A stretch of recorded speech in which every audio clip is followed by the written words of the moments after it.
दोस्तों हमारे तमिलनाडु के स्टेट के अंदर एक फैक्ट्री है। वहाँ पे नाइकी का जूता बनता है और भी बहुत सारी कंपनीज के जूते वहाँ पे बनाए जाते हैं। उस फैक्ट्री के अंदर टोटल कितने एम्प्लॉइज हैं? 13,364 लोग वहाँ पे काम करते हैं। लेकिन उनमें से 11,629 लोग कौन है? औरतें, विमेन। मतलब 100% अगर आप देखें उसके 87% विमेन वहाँ पे काम करती हैं। ये कोई इत्तेफाक की बात नहीं है, ना ये कोई एचआर पॉलिसी वाली बात है। ये एक सोच समझ कर लिया गया स्ट्रैटेजिक डिसीजन है। और इस डिसीजन को अगर आप समझ गए तो आप ये समझ जाएंगे कि यार हमारा जो पूरा का पूरा फुटवेयर मैन्युफैक्चरिंग का बूम आज के इंडिया में चल रहा है, पर्टिकुलरली तमिलनाडु में जो चल रहा है, उसके पीछे क्या राज छुपा हुआ है। तो सवाल यह आता है कि जब कोई फैक्ट्री जानबूझकर अपनी 87% नौकरियां खाली औरतों के लिए रख देती है तो वो कोई एहसान कर रही होती है या फिर उसमें भी उसका कोई स्वार्थ छुपा होता है, कोई फायदा छुपा होता है। और मैं तुम्हें अभी बता देता हूँ कि यह जवाब दोनों तरह चले जाता है, क्योंकि कहानी बड़ी दिलचस्प है। तो देखो दोस्तों, हम में से अच्छे खासे लोग ऐसे हैं जिनके लिए बचपन से एक ही बात देखने को मिली हमें कि यार फैक्ट्री मतलब आदमी, मजदूर मतलब मर्द, एकदम आदमी, राइट। लेकिन फुटवेयर की दुनिया में ये बिल्कुल उल्टा है। फॉर एग्जाम्पल, अभी जो ऊपर मैंने आपको कंपनी के बारे में बताया, जो फैक्ट्री के बारे में बताया, वो है तिरुचि नाम से एक जगह वहाँ पे। लेकिन ऐसे ही आपकी तमिलनाडु के अंदर एक और जगह है, रानीपेट। वहाँ पे ताइवान की होंगफू एक बहुत बड़ी फैक्ट्री बना रही है जिसमें लगभग 25,000 लोग फुटवेयर बनाएंगे और उनमें से 85% से ज्यादा कौन होंगे? औरतें। And to be very frank, Tamil Nadu की बात ही कुछ और है। मैं ऐसा क्यों कह रहा हूँ? क्योंकि हमारे पूरे इंडिया में जितने भी विमेन फैक्ट्री वर्कर्स हैं उनमें से 43% से ज्यादा सिर्फ और सिर्फ तमिलनाडु के अंदर ही काम करती हैं। ये नंबर रुककर सोचने के लायक है कि यार ऐसा क्या है तमिलनाडु में जो ये इतना क्रेजी आउटकम वहाँ पे निकल के आया है। तो इसका जवाब जानने के लिए पहले आपको ये समझना पड़ेगा कि ये सिस्टम आखिर काम कैसे करता है। चलिए फैक्ट्री के अंदर जरा जाकर के झांक के देखते हैं। सबसे पहले एक बात को समझो, footwear manufacturing highly labour intensive होता है। मतलब एकदम सभ्य आम आदमी की भाषा में बोला जाए तो फुटवेयर दुनिया के सबसे ज्यादा हाथ मांगने वाले धंधों में से एक है। मतलब यहाँ पे हर चीज मशीन नहीं कर सकती, आपको ज्यादा से ज्यादा लोगों को यहाँ पे लेके आना ही पड़ेगा, तभी जाके आप बड़े स्केल का धंधा कर पाएंगे। एक कार फैक्ट्री में एक रोबोट आर्म 1000 काम कर लेती है, लेकिन यहाँ पर नहीं हो सकती। अपर स्टिचिंग होगी, उसी ग्लूइंग होगी, उसी फिनिशिंग होगी, पॉलिशिंग होगी, ऐसे ही और 40 तरह के काम होते हैं हर एक पीस ऑफ फुटवेयर के ऊपर। कैसे करेगी machine? To be very very frank, China में कई फैक्ट्रीज बहुत सारे ऑटोमेशन लेके आ भी रही है, कई तरह के रोबोटिक सॉल्यूशंस भी लेके आ रही है, लेकिन आज भी majority of the work that happens in this entire industry वो हाथ से ही होता है। और इसीलिए जब भी एक फुटवेयर की फैक्ट्री लगती है तो वहाँ पे खाली कोई 10, 20, 100 लोगों के लिए काम नहीं बनता है, वहाँ पे हजारों लोगों के लिए एक साथ नौकरियां जनरेट होती है। और अकेली एक वो फैक्ट्री होंगफू वाली जिसके बारे में मैंने भी आपको बताया था, वहाँ कितनी जॉब जनरेट हो रही है? 25,000। जरा सोच के देखो हम किस स्केल की बात कर रहे हैं। अब यहीं पे लेकिन एक लेयर और डीपर जाते हैं। एक जो नॉन लेदर वाले स्पोर्ट्स शूज की कंपनी है, चाहे वो आपके लिए नाइकी, एडिडास, क्रॉक्स, किसी के लिए भी आपके जूते बना रही हो, आखिर वो काम करती कैसे है? ये लेदर के जूते तो है नहीं जिसमें मोटा भारी काम हो।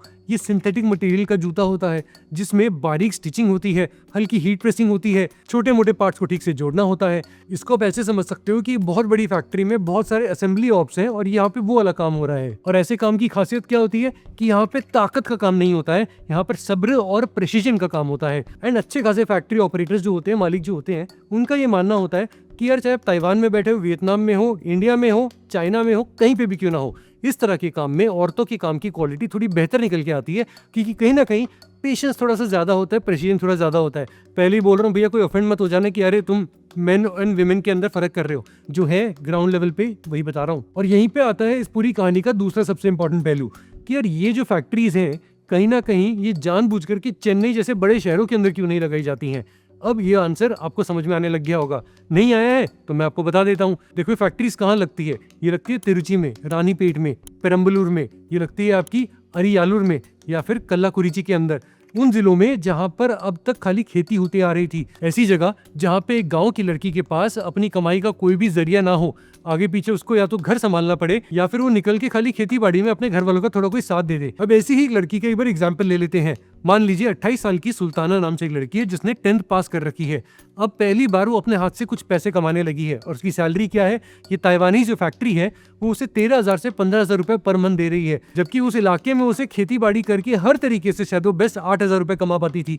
ये कोई छोटी बात तो है नहीं उसके लिए। उसकी सैलरी लगभग दुगनी हो गई है, लगभग डबल हो गई है। और पहली बार उसके हाथ में कोई ऐसा पैसा आ रहा है जो कि किसी मर्द के हाथ से होके नहीं आ रहा है, सीधा उस लड़की की अपनी कमाई का पैसा उसके अपने हाथ में आ रहा है। इसको सिर्फ एक नंबर की तरह मत समझिएगा, एक गांव के अंदर जहां एक लड़की की शादी उसका पूरा फ्यूचर मान लिया जाता है, वहां उस लड़की के हाथ में जब हर महीने अपना खुद की कमाई का पैसा आने लगता है ना, फिर उस गांव की तकदीर बदलनी शुरू हो जाती है। बट मोर इम्पोर्टेंटली खाली उस गांव की नहीं, धीरे धीरे उस पूरे स्टेट की और उसके कारण उस पूरे के पूरे देश की तकदीर बदलनी शुरू हो जाती है। तमिलनाडु में अभी जो हो रहा है, इन सारे गाँव के अंदर भी जो हो रहा है, वो हम सबके लिए वैसा ही कुछ है। तो दोस्तों याद है मैंने स्टार्ट में क्या कहा था कि यार ये फैक्ट्रीज जानबूझ करके औरतों को रखती हैं क्योंकि उनकी क्वालिटी और कंसिस्टेंसी अच्छी होती है। और याद है मैंने ये भी कहा था कि यार ये फैक्ट्रीज जानबूझ करके पिछड़े जिलों में ही अपनी फैक्ट्री लगाती हैं। अब दोनों बातें जरा एक साथ जोड़ के देखो, इसका मतलब फैक्ट्री को वही मिल रहा है जो कि वो ढूंढ रहे हैं, एक ऐसा वर्कफोर्स जो कि मेहनती है, सस्ता है क्योंकि पहले उसके कोई काम शायद था ही नहीं ऐसा, और जिसके पास दूसरा कोई ऑप्शन भी नहीं है। और उस लड़की को वो मिल रहा है जो कि उसे कभी मिला ही नहीं था, अपना पैसा अपनी पहचान। फाइनली उस लड़की को वो मिल गया जो उसे चाहिए था, एंड ज़्यादा ऑप्शन वहाँ अवेलेबल नहीं है, तो फैक्ट्री को एक और फायदा हो जाता है कि ये जल्दी जॉब को छोड़ करके कहीं और नहीं जाएगी। तो उनको नए टैलेंट को ढूंढना और बार बार उसे ट्रेनिंग देना, उसे वापस काम पे लगाना, ये वाला हैसल भी कम पड़ता है फैक्ट्रीज को। And let us be very clear, ये बात सिर्फ इकोनॉमिक्स की नहीं है, ये घर के अंदर की ताकत बदल देती है। देखो there is enough research study जो कि ये बताती है कि यार जब घर की बेटी कमाने लगती है तो उस घर में बच्चों की पढ़ाई बेहतर होने लग जाती है। आगे चल के जो बच्चे उस फैमिली के अंदर आते हैं उनकी परवरिश भी बेहतर होती है, खाना बेहतर होता है, और बेटी की अपनी आवाज बढ़ती है, उसके अपने हेल्थ केयर के पैरामीटर्स भी धीरे धीरे बेटर होने लगते हैं। ऐसे लोकेशंस के अंदर एक पूरी पीढ़ी का फ्यूचर एक सैलरी स्लिप से बदलने लग जाता है। तो अब जरा एक सेकंड के लिए रुक करके इस बात की वजन को जरा महसूस कीजिए। जिस गांव में पहले एक लड़की के पैदा होने पर लोग चुप हो जाते थे कि यार अब दहेज देना पड़ेगा, या फिर अरे इसकी शादी के लिए अभी से पैसे जोड़ना शुरू करो, उसी गांव में वही लड़की अब बड़े होने के बाद खुद उस घर के अंदर पैसा लेकर आ रही है। उसका भाई नहीं, उसका पति नहीं, वो जो कर रहे हो तो है ही है, पर ये खुद भी अब काबिल बन रही है, अपने खुद के दम पे काम कर रही है, अपनी एक पहचान बना रही है। ये सिर्फ एक नौकरी की कहानी नहीं है, ये एक मास लेवल पे एक एक फैक्ट्री जो हजारों लोगों की जिंदगियां बदल रही है, उसके थ्रू हजारों परिवारों की आने वाली तकदीर बदलने का ये पूरी कहानी है। आज की ये वीडियो बनाने का एक ही कारण है, हम जब बड़ी बड़ी इन्वेस्टमेंट्स की बात करते हैं और फिर जब हम बात करते हैं कि यहाँ पे देखो इतने हजारों लोगों को काम मिल रहा है, हम अक्सर इसमें झांक के नहीं देखते हैं कि यार वो कौन से लोग हैं जिन्हें काम मिल रहा है और ये क्यों मैटर करता है, उसके कारण सोशियो इकोनॉमिक चेंज क्या क्या आता है और लॉन्ग टर्म इम्प्लीकेशंस क्या होते हैं। इन चीज़ों के लिए, इन जॉब्स को क्रिएट करने के लिए, इन इंडस्ट्रीज को लाने के लिए स्टेट गवर्नमेंट, सेंट्रल गवर्नमेंट जो इतनी सब्सिडीज देती हैं, जो इंसेंटिव्स देती हैं, उसका लॉन्ग टर्म बेनिफिट आपको सोसाइटल लेवल पे क्या दिखता है, जो कि कहीं ना कहीं हम नॉर्मली जब आरओआई निकालने बैठते हैं कि हमने जो पैसे दिए टैक्स पेयर का, इतना पैसा हमने जो इनको दिया, उसका आउटकम क्या आया, तब हम कहीं ना कहीं ये इम्पैक्ट एनालिसिस में कवर ही नहीं करते हैं। And I will be absolutely blunt and Frank out here, मेरी नज़र में हाँ अच्छी बात है कि हमारे यहाँ इतना फुटवेयर का प्रोडक्शन बढ़ रहा है, ये सारी चीज़ें यहाँ पे अपनी लोकली बननी शुरू हो रही है, बड़े बड़े ब्रांड्स के लिए हो रहा है, बहुत अच्छी बात है। पर उन सबसे बड़ी जीत ये है कि ये जो बदलाव आ रहा है, ये तमिलनाडु और हमारे इस देश की गांव-गांव की औरतों को, लेडीज को, बेटियों को, उनको पहली बार फॉर्मल सैलरीड एम्प्लॉयमेंट के अंदर, इकोनॉमी के अंदर लाने का बूम चल रहा है। एंड जूते बनाना वो तो सिर्फ इस स्टोरी को किक स्टार्ट करने का एक जरिया है। कुछ लोग कहेंगे कि मैं इसे ज्यादा ही रोमांटिसाइज कर रहा हूँ, लेकिन यही असली इकोनॉमिक्स होती है। जब आप डेवलपमेंट इकोनॉमिक्स को पढ़ने जाते हैं तो जाके आपको समझ में आता है कि ये जो इतने बड़े बड़े पॉलिसी स्ट्रक्चर्स बनाए जाते हैं, जो इतने इंसेंटिव दिए जाते हैं, वो सिर्फ एक दो चीज़ें देख के नहीं होता है कि हाँ हमारे इतने एक्सपोर्ट बढ़ जाएंगे, इतना प्रोडक्शन बढ़ जाएगा, इतना जीएसटी आ जाएगा। इसमें और भी बहुत सारे पैरामीटर्स देखे जाते हैं जिसके लॉन्ग टर्म इम्प्लीकेशंस बहुत बड़े बड़े होते हैं, जिसके बारे में अक्सर हम आम आदमी बात ही नहीं करते हैं, कि कहीं ना कहीं हमें कोई बताता भी नहीं है। और चिंता मत कीजिए, अब गुरुवेज आ चुका है ना, मैं आ चुका हूँ, हम आपको ऐसे किस्से बताते रहेंगे। फिलहाल के लिए आप कमेंट्स में बताओ कि आपको क्या लगता है, ये कहानी कितनी एम्पावरमेंट की है और कितनी इकोनॉमी की है। क्या वो दोनों एक ही कहानी है जैसे कि मैं कह रहा हूँ, या फिर कुछ और है? मैं मानता हूँ कि दोनों ही बातें कहीं ना कहीं अपने आप में बिल्कुल सही है। रीजन बीइंग, ये सारा का सारा जो भी डेवलपमेंट हो रहा है, ये जो भी पूरा स्ट्रक्चर आगे पुश किया जा रहा है, ये सब कुछ एक सिंगल चीज के ऊपर टिका हुआ है, that is global demand for what is being made in India. जिस दिन अमेरिका या यूरोप में लोग कम जूते खरीदेंगे, या फिर वो अगर ये बोलने आ गए कि नहीं नहीं, जैसे हम चाइना के ऊपर आज हम दीवार लगा रहे हैं कि हमें वहां का सामान नहीं खरीदना, कल को वो इंडिया के लिए ऐसे बोलने लग गए तो वेल, उस दिन शायद इस पूरे इकोसिस्टम के ऊपर एक प्रेशर आ सकता है। बट कहीं ना कहीं वो दीवार शायद अभी बहुत दूर है, और तब तक हम बहुत सारा बदलाव ला सकते हैं, अपनी इकोनॉमी को यहाँ से कहाँ तक लेके जा सकते हैं। इतनी सारी महिलाओं को, इतनी सारी बेटियों को, इतने सारे गाँव को, इतने सारे प्रदेशों को कहाँ से कहाँ लेकर जा सकते हैं। और इसी बात पे दोस्तों, अगली बार अब जब भी कोई भी नया नाइकी का, एडिडास का, प्यूमा का, एसिक्स का, किसी का भी जूता चप्पल कुछ भी लेने जाओ, तो याद रखना कि यार most likely made in India है, क्योंकि अभी सब शुरू हो चुका है। एंड मोर इम्पोर्टेंटली, उस एक पीस ऑफ फुटवेयर के पीछे कितनी सारी इंजीनियरिंग, कितना बड़ा सोशियो इकोनॉमिक इम्पैक्ट चल रहा है, जो कि कहीं ना कहीं हम आए दिन रियलाइज नहीं करते हैं। तो कहीं ना कहीं हम प्राउडली बोल सकते हैं यार कि अगर हम इंडियन फुटवेयर पहन रहे हैं, उसके पीछे हम खुद इतने बड़े चेंज के ड्राइवर हैं। बाकी फिलहाल के लिए आपको याद होगा कि मैंने शुरुआत में क्या पूछा था, ये इतना बड़ा बूम जो चल रहा है वो किसका है, विमेन एम्पावरमेंट का या फिर इन्वेस्टमेंट्स का? वेल, जवाब अब जरा हम सबके सामने आ चुका है। सच यही है कि यार बात दोनों चीजों की चल रही है, दोनों का बूम चल रहा है।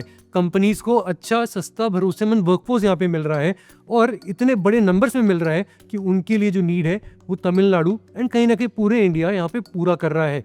और लाखों औरतों को वो मिल रहा है जो कि इस देश में उन्हें कभी शायद पहले मिला नहीं था, अपनी खुद की पहली मेहनत की तनख्वाह। बट हाँ, ये सब जो कुछ भी हो रहा है उसमें बहुत बड़ा एक रोल जाता है जो हमारे फ्री ट्रेड अग्रीमेंट्स हैं, जिनमें से कुछ बड़े वाले अभी रिसेंट में साइन हुए हैं, कुछ और आगे पाइपलाइन में भी है।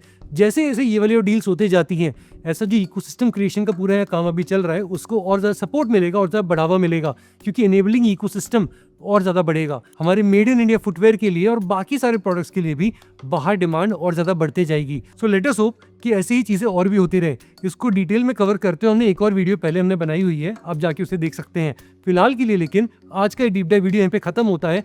आशा करते हैं कि हमने ये जो socio economic impact of investments दिखाने की आज आपको कोशिश की है वो आपको अच्छा लगा होगा, उसमें आपको कुछ ना कुछ वैल्यूएबल जरूर मिला होगा। फिलहाल के लिए आज का वीडियो यही कंप्लीट होता है। आप देख रहे हैं ग्रो एज, मैं हूं जयंत मुंद्रा। जल्द मुलाकात होगी आपसे अगली वीडियो में।